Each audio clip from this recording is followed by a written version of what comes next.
Hey guys, me again, and today I'm going to be recording a video in response to another motovlogger. Spicy110, it is good to see you back on a bike, my man. The tragedy that befell Betty has not gone unnoticed, and I'm glad to see you back on a new bike. It's really cool. Anyway, Mr. Spicy110 recently uploaded a video that had to do with open face helmets versus full face helmets. And so that's what this title, or this motovlog, sorry, is going to be about. So, probably won't be a very long video because I have a pretty steadfast opinion on this subject. But I'll chat about it a little bit and see how you guys feel. But, oh lord. There's a red light. Maybe I will pick this back up when I'm through this intersection because holy hell, what is that, the sun? Anyway, never mind. The light turned green. Open face versus full face.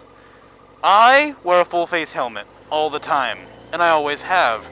It was one of the stipulations when I began riding motorcycles. My mom would not let me or my brother ride without a full face helmet. That was it. If you were going to ride, you were going to have a full face helmet. Shouldn't care what bike we rode, as long as we had full face helmets. Cool. Since then, I have had a couple of accidents, and I've noticed that in every accident I was in, where my helmet impacted the ground. Because I've been in some where like I just fell over or my shoulder hit the ground, whatever. In every instance where my helmet contacted the pavement, there was always damage to the front chin bar area. I think that's what that's called. I think that's the technical term, chin bar. Anyway. There's always damage to the front part of the helmet that covers my mouth. And so I'm just trying to wrap my head around the idea that some guys wear half-shell helmets and stuff, especially on crotch rockets, because I've seen that. I've seen guys wear open-face, like half-shell beanie-style helmets on Ninjas and Hayabusas, and I don't understand that concept.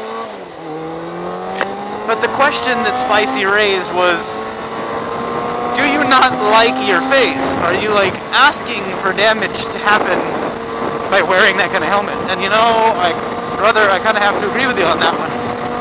If you're going to ride a machine that literally sticks your face into the wind, even a slow one, I mean, it doesn't really matter what style it is. Every motorcycle I've ever seen, if it's a true motorcycle, can do freeway speed. So we're talking 65 miles per hour. That's pretty damn fast. When you really think about it, no man can run that fast. If I trip while jogging, I can expose the white meat on my knees. So what the hell do you think's going to happen if you hit the pavement doing 65? That being said, almost nobody does the speed limit around here, so 65 is a joke. I mean, literally, I am riding with one hand doing 79 miles per hour right now. And it's no big deal because I'm keeping up with traffic. See, this guy waves. A little bit of a wave. Anyway, I mean, it blows my mind to think that those guys that are wearing half-shell helmets, if they crash, could quite possibly ruin their face for life.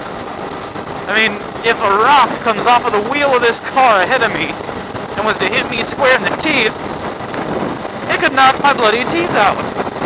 And there'd be nothing I could do to stop it, except like Matrix style reach up and catch the rock in midair. That might work. But other than that, there's no real way to stop that from happening. It's just gonna mess up my day. Now if you have that same scenario where a rock comes chipping up from underneath the car and I'm wearing a full face helmet, the worst thing that could happen is that it hits my helmet and I feel it jostle my head. Like it literally like rattles you like a bobblehead. That could happen. and then you'd have a gouge out of your helmet or maybe your lens, and you'd go on about your day. And yeah, if it was a really big rock, you might have to replace your helmet. You might. And you're out $100 bucks, $200 bucks. If you got an expensive helmet, $300 bucks. That's still nothing compared to the dental bill or the surgery it would take to reconstruct your orbital around your eyeball if a rock hits you on your bare face. There's no comparison. I think it's ludicrous that guys are out there rocking half-shell helmets on these kind of bikes. Now that being said, I am totally for a rider's right to choose. I believe that it should come down to each individual what gear he wants to wear. Why? Because I'm a firm believer in the Darwin effect. I'm a firm believer that if you choose not to wear a helmet, and then you crash and die from a head-related injury, it is your fault. It doesn't matter if a car pulls out in front of you in the dark with no headlights on. It's your fault for not wearing the helmet. I'm the kind of guy that I live in California. The helmet law is in effect here. You have to wear a helmet on a motorcycle. Even if it was not in effect here, I would wear my helmet in 110-degree heat in the middle of bloody summer. And you know why? Because I like my brain inside my skull.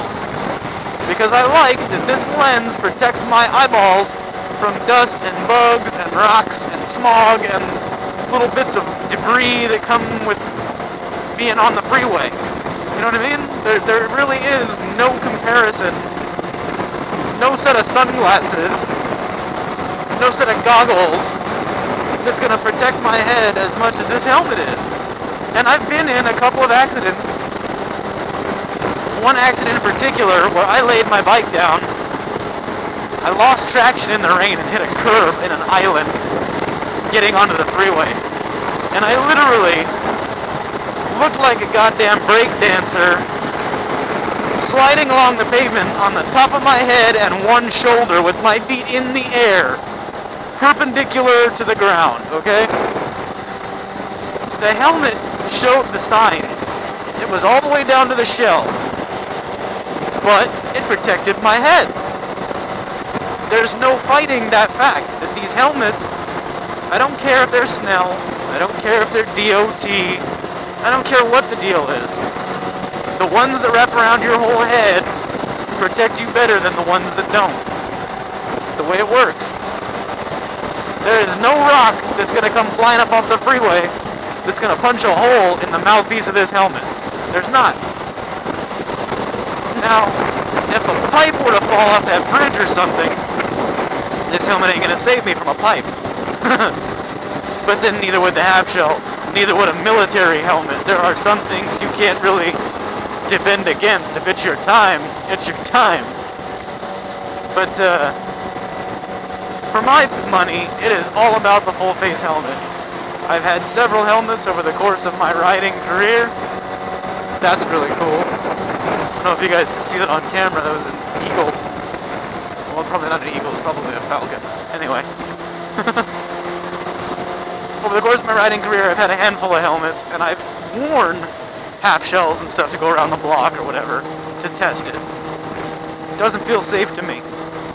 I feel like a mushroom, like a Koopa Troopa or some garbage off Mario Brothers. Anyway, I'm rambling. I'm gonna cut this short. I just figured I would throw that out there that, Spicy, I totally agree with you, bro. It does not compute in my brain that anybody would want to wear a half-shell helmet on a motorcycle. I support the rider's right to choose, but logically it does not make sense to me.